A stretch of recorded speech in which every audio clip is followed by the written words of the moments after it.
ജയറാം 1991 1991 എന്ന് പറയുന്ന ഒരു വർഷം ജയറാമിന്റെ കരിയറിൽ ഒരു ടേണിംഗ് പോയിന്റ് ഉണ്ടാക്കിയ ഒരു വർഷം തന്നെയായിരുന്നു. അപ്പോൾ ആ ഒരു വർഷം റിലീസായ ഒരു സിനിമകളും അതിന്റെ ചില ബോക്സ് ഓഫീസ് സ്റ്റാറ്റസുകളൊക്കെയാണ് ഇന്ന് നമ്മൾ ഡിസ്കസ് ചെയ്യാൻ പോകുന്നത്. ഇതിൽ ജയറാമിൻ്റെതായ സിനിമകൾ ഞാനിതൊരു റിലീസായ ഒരു ഓർഡറിലല്ല എങ്കിലും ഞാൻ ആ ഒരു ലിസ്റ്റ് തന്നെ അങ്ങോട്ട് പറയാം. അതിൽ ആദ്യത്തെ ഒരു സിനിമ എന്ന് പറയുന്നത് മുഖചിത്രമാണ്. മുഖചിത്രം എന്ന് പറയുന്ന സിനിമ ഒരുപക്ഷെ പേര് പറഞ്ഞാൽ ഇന്നത്തെ ജനറേഷനിൽ പലർക്കും ആ സിനിമ മനസ്സിലാവണമെന്നില്ല. പക്ഷെ ജയറാം ബാൻഡ് മാഷായിട്ട് വരുന്ന സിനിമ എന്ന് പറഞ്ഞു കഴിഞ്ഞാൽ ഒരുവിധം എല്ലാവർക്കും അറിയാം. ഒരു നല്ല രസമുള്ള സിനിമയാണ്. അതിൽ ഉർവശിക്ക് സ്റ്റേറ്റ് അവാർഡ് കിട്ടിയ ആ വർഷത്തെ ഒരു വൺ ഓഫ് ദ മൂവീസ് ആയിരുന്നു. അതിൽ കുറച്ചധികം സിനിമകൾക്ക് 3 സിനിമകൾക്ക് കൂടി ചേർന്നാണ് ഉർവശിക്ക് ആ വർഷം സ്റ്റേറ്റ് അവാർഡ് കിട്ടിയത്. ജയറാം ബാൻഡ് മാഷായിട്ട് അതായത് ഒരു ആൾമാറാട്ടം നടത്തി. എനിക്കൊണ്ട് ഈ ആൾമാറാട്ട കഥകളൊക്കെ പിന്നീട് മലയാള സിനിമയിൽ ഒരുപാട് ജയറാം ഉൾപ്പെടെയുള്ളവർ ചെയ്തത് തുടക്കം ഒരു പക്ഷേ മുഖചിത്രമായിരിക്കും. പണ്ടുണ്ട്, പ്രിയദർശനൊക്കെ ചെയ്തിട്ടുണ്ട്. എങ്കിലും മുഖചിത്രത്തിന്റെ ഒരു പാറ്റേൺ പിന്നീട് കുറെ സിനിമകൾ വന്നിരുന്നു. ഒരുപാട് ദിവസം ഓടിയ ഒരു സിനിമ തന്നെയായിരുന്നു മുഖചിത്രം. സിദ്ദിഖും ജഗദീഷും ജഗദീഷ് ശ്രീകുമാറൊക്കെ ഉണ്ടായിരുന്നു. അതൊരു ഹിറ്റ് സ്റ്റാറ്റസിൽ ഇടം നേടിയ ഒരു സിനിമ തന്നെയായിരുന്നു. പിന്നെ പൂക്കാലം വരവായും ഇതേപോലെ തന്നെ നമ്മുടെ ബേബി ശ്യാമിലി അഭിനയിക്കുന്നു. ഒരു സ്കൂൾ മാഷല്ല, സ്കൂൾ ബസിന്റെ ഡ്രൈവറായിട്ട് ജയറാം അഭിനയിക്കും. കമലിന്റെ സിനിമയാണ്.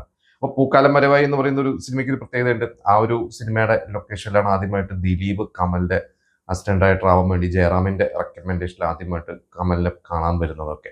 പൂക്കാലം വരവായി സിനിമയിൽ അന്ന് ബാലതാരങ്ങളെ ആവശ്യമുണ്ടെന്ന് പറഞ്ഞ് പരസ്യം ചെയ്ത് ജയസൂര്യ ആ സിനിമയിൽ അഭിനയിക്കാൻ വന്നിരുന്നു. പക്ഷെ ജയസൂര്യ റിജക്റ്റ് ആയി. കാവ്യമാധവൻ ആ സിനിമയിൽ ബാലതാരമായിട്ട് ചെറിയൊരു വേഷം ചെയ്തിട്ടുണ്ട്. ഒരുപാട് പ്രത്യേകതയുണ്ട് ആ ഒരു സിനിമ. കമലിന്റെ അന്ന് ഒരുവിധം എല്ലാ സിനിമകളും, അന്ന് മോഹൻലാൽ വലിയൊരു താരമായി മാറി തുടങ്ങിയപ്പോൾ കമല് തൊട്ടടുത്തൊരു ഓപ്ഷൻ എന്ന രീതിയിൽ അഭിനയിപ്പിച്ച ഒരാൾ ജയറാമായിരുന്നു. അതിന് തൊട്ട് മുമ്പത്തെ വർഷമൊക്കെ ജയറാമിന് വെച്ച സിനിമകൾ ചെയ്തിട്ടുണ്ട്. പെരുവണ്ണാമത്തെ വിശേഷങ്ങൾ, പ്രാദേശിക വാർത്തകളൊക്കെ ചെയ്തിട്ടൊക്കെ ഉണ്ടായിരുന്നു. പിന്നെ നമുക്കറിയാം തൂവൽ സ്പർശം ചെയ്തിട്ടുണ്ടായിരുന്നു.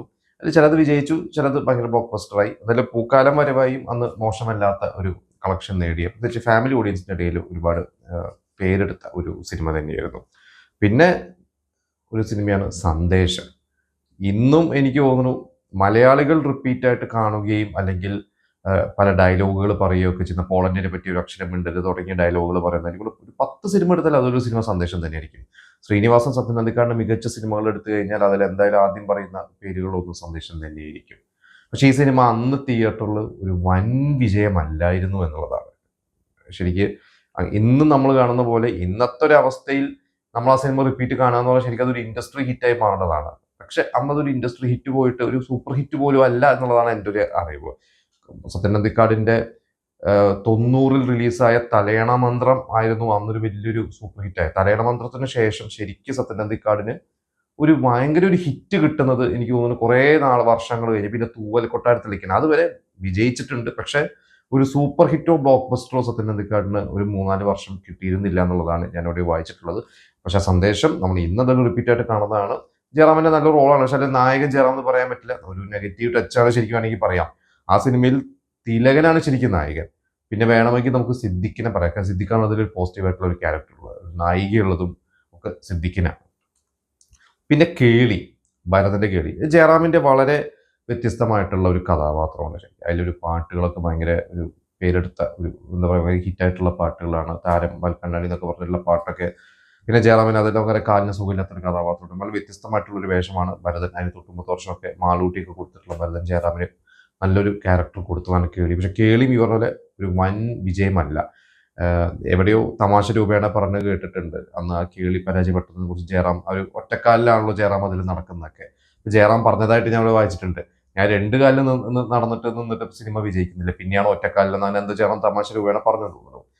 കേളി ഭരതനും വളരെ പ്രതീക്ഷയുള്ള ഒരു സിനിമയായിരുന്നു. പക്ഷെ ആ സിനിമ ഈ പറഞ്ഞ പോലെ നല്ല സിനിമയാണ്. നെടുമുടിയുടെ നല്ല രസമുള്ള ഒരു ക്യാരക്ടറാണ് റൊമാൻസ് കുമാരൻ. പിന്നെ മുരളിയുടെ ഇന്നസെന്റ് വില്ലനായിട്ട്, മുരളി ഒരു പരിക്കൻ കഥാപാത്രമാണ്. ഇന്നസെന്റ് ആണ് അതിലൊരു വില്ലനായിട്ട് അഭിനയിച്ചിരിക്കുന്നത്. നല്ല രസമുള്ള ഒരു കഥാപാത്രം. നിങ്ങളുടെ ഇന്നസെന്റിന്റെ വ്യത്യസ്തമായിട്ടുള്ള സിനിമകളൊന്നും എടുത്ത് തന്നെ അത് സിനിമയായിരിക്കും. അതുകൊണ്ട് തന്നെ അതൊരു ജയറാമിൻ സിനിമ എന്ന് നമുക്ക് പൂർണ്ണമായിട്ട് പറയാൻ പറ്റില്ല. ജയറാമാണ് അതിൽ സോളോ ഹീറോ.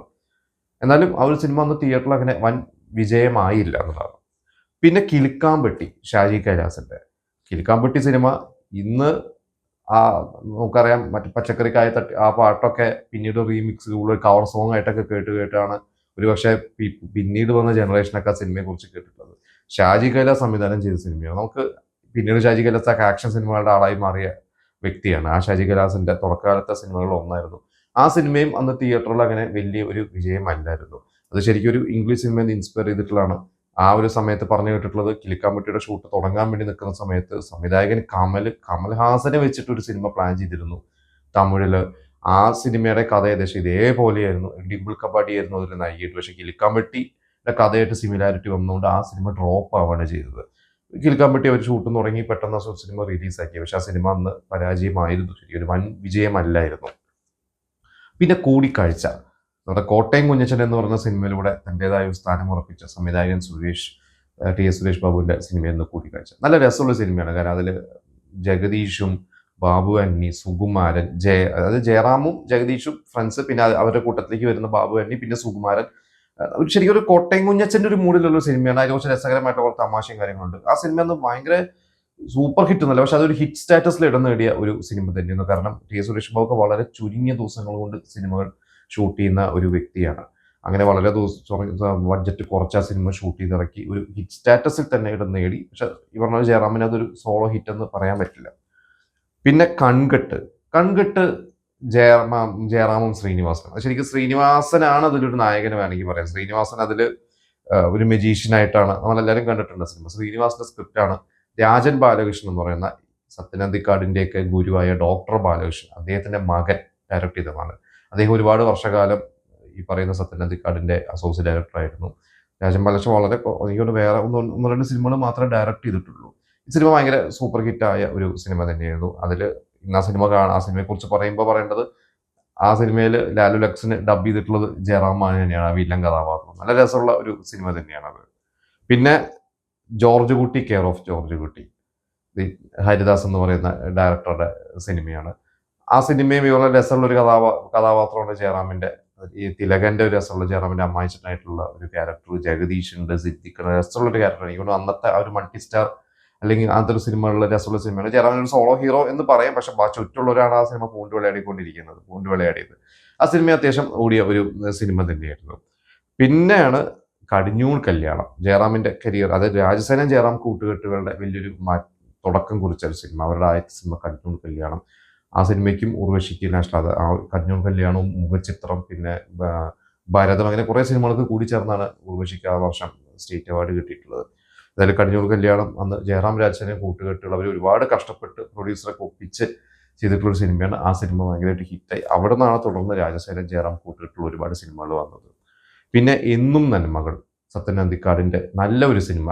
സത്യനന്ദിക്കാട് സിനിമകൾ ഇന്നത്തെ തലമുറയിൽ അധികം ചർച്ച ചെയ്യാത്തൊരു സിനിമയാണെന്ന് എനിക്ക് തോന്നുന്നത് എന്നും നന്മകൾ. ശ്രീനിവാസനാണ് ശരിക്കും അതിന്റെ നായകൻ, ജയറാം ഉണ്ട്, പക്ഷെ ശ്രീനിവാസന്റെ കഥയാണത്. ഒരു 3 സ്ത്രീകൾ, ചെറുപ്പക്കാരികളെ 3 സ്ത്രീകൾ വാടകയ്ക്ക് താമസിക്കുന്നു. അപ്പുറത്ത് ശ്രീനിവാസൻ താമസിക്കുന്ന ഒരു ഡോക്ടറാണ്. ശ്രീനിവാസൻ ഭാര്യ മരിച്ചൊരു കുട്ടിയുണ്ട്. അങ്ങനെ നല്ല രസമുള്ള ഒരു ഫാമിലി സബ്ജക്റ്റാണ്. രഘുനാഥ് പലേരിയാണ് എഴുതിയത്. വളരെ രസമുള്ള നല്ല ഡയലോഗ്സ് ഉള്ള സിനിമയാണ്. ഇന്നസെന്റ് രസകരമായ തോറ്റ MLA എന്നൊക്കെ പറഞ്ഞൊരു കഥാപാത്രമുള്ള സിനിമയാണ് എന്നും നന്മകൾ. പക്ഷെ ആ സിനിമ അന്ന് ഒരു വലിയ വിജയമല്ല. നേരത്തെ ഞാൻ പറഞ്ഞ പോലെ ഒരു ആവറേജ് ആയിട്ട് ഓടിയ ഒരു സിനിമയായിരുന്നു. അതുകൊണ്ട് തന്നെ അതൊരു ജയറാമിന് ഒരു വലിയൊരു ഗുണം ചെയ്ത ഒരു സിനിമയല്ല. പിന്നെ എഴുന്നള്ളത്ത് എന്ന് പറയുന്ന ഒരു സിനിമ, അതും ഇതുപോലെ തന്നെ ഒരു കോമഡി ഇതിൽ പെട്ട ഒരു സിനിമയാണ്.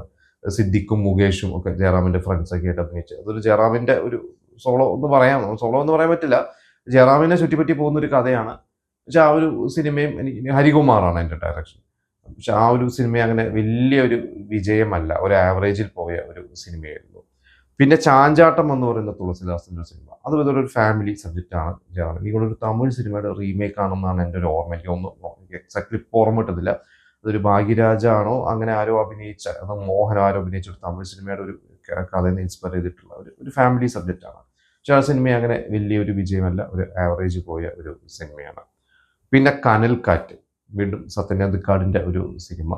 ലോഹിദാസിന്റെ സിനിമ, മമ്മൂട്ടിയാണ് അതിലെ നായകൻ, ഉർവശി നായിക, ജയറാമുണ്ട്, ഉർവശിയുടെ ഒരു ഹസ്ബൻഡായിട്ടുള്ള റോളുണ്ട്. നല്ലൊരു സിനിമയായിരുന്നു അത്. ഇന്ന് അതിലെ പല സീൻസിനെ കുറിച്ചൊക്കെ ചർച്ച ചെയ്യുന്നുണ്ട്, പക്ഷെ ആ സിനിമ അന്ന് വിജയമല്ലായിരുന്നു. ഈ പറഞ്ഞ സത്യനന്ദിക്കാടിന് മമ്മൂട്ടി വെച്ച് ഒരു ബ്ലോക്ക് ബസ്റ്റേഴ്സ് കൊടുക്കാൻ പറ്റിയിട്ടില്ലാതെ പറയാറുണ്ട്. അത് അർത്ഥവും കളികളൊക്കെ വിജയമായിരുന്നു, പക്ഷെ കനൽക്കാറ്റ് അതേപോലെ തന്നെ ഒന്ന് ഡൗൺ ആയി പോയ ഒരു സിനിമയായിരുന്നു. പിന്നെ ഭൂമിക എന്ന് പറഞ്ഞ സിനിമ, അതൊരു മൾട്ടി സ്റ്റാർ സിനിമയാണ്. ഐ വി ശശിയുടെ അതിൽ സുരേഷ് ഗോപിയും ജയറാമും സായി കുമാർ പിന്നെ വലിയൊരു സ്റ്റാർ കാസ്റ്റ് ഉള്ള ഒരു സിനിമയായിരുന്നു. പക്ഷെ ആ സിനിമ അന്ന് പരാജയപ്പെട്ട സിനിമയാണ്. എനിക്ക് തോന്നുന്നത് ജോൺ പോൾ പ്രൊഡ്യൂസ് ചെയ്ത ഒരു സിനിമ കൂടിയാണ്. ജോൺ പോൾ തന്നെയായിരുന്നു അതിൻ്റെ സ്ക്രിപ്റ്റ് തോന്നുന്നത്. ജോൺ പോൾ പ്രൊഡ്യൂസ് ചെയ്ത സിനിമയാണ്. ഒരു നഷ്ടം വന്ന ഒരു സിനിമ തന്നെയായിരുന്നു. ഐ വി ശശിയുടെ പരാജയപ്പെട്ട അല്ലെങ്കിൽ ഹിറ്റായി പോവാതിരുന്ന സിനിമകളിൽ ഒരു സിനിമയായിരുന്നു.